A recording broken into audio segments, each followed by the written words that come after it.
This video is just long. I don't have any editing apps before.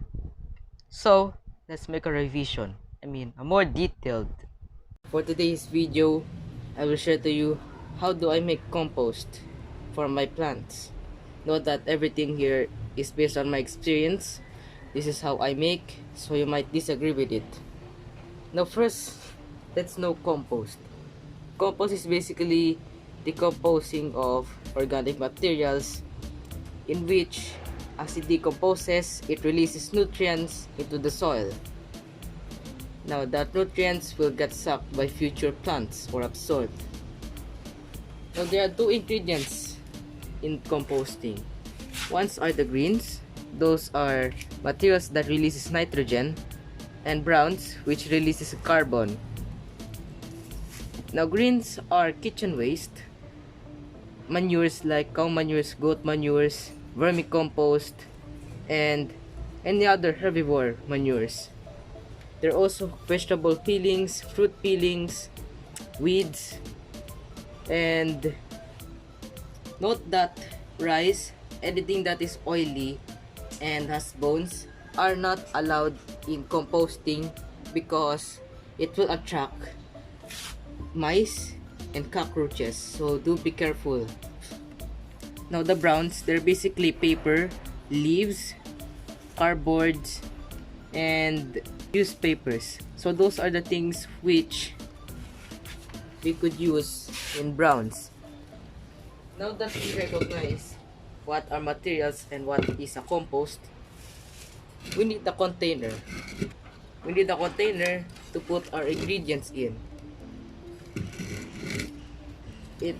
If you are using PET bottles or DIY projects, make sure there are holes. There is a hole here, but somehow the soil is covering up. Wait, there we go, we have a hole.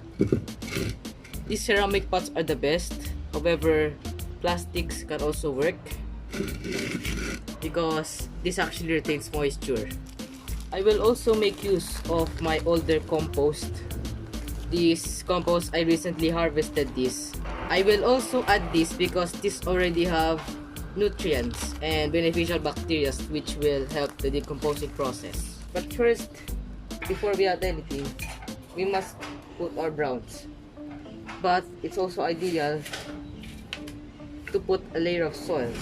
2 inches of soil will do, and this is just to prevent insects like cockroaches to enter, and also ants.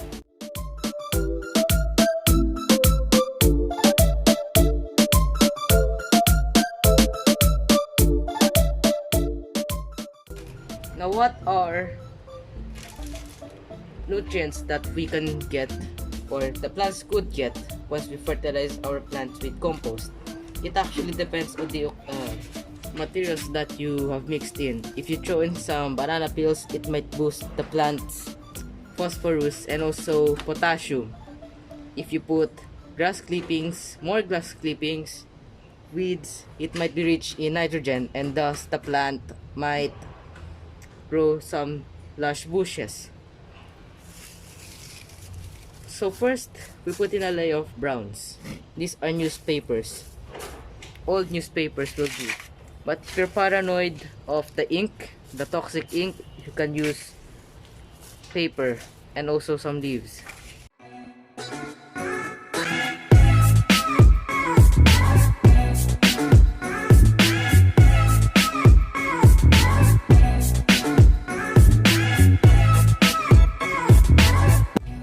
Then add some soil to top it up so that insects will not go in.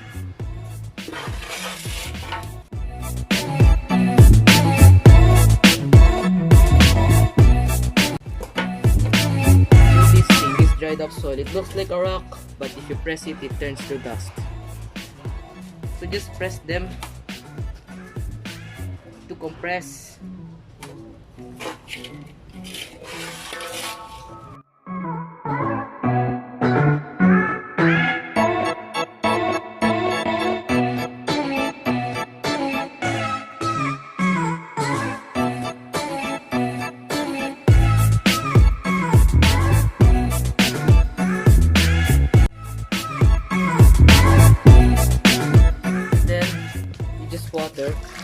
almost.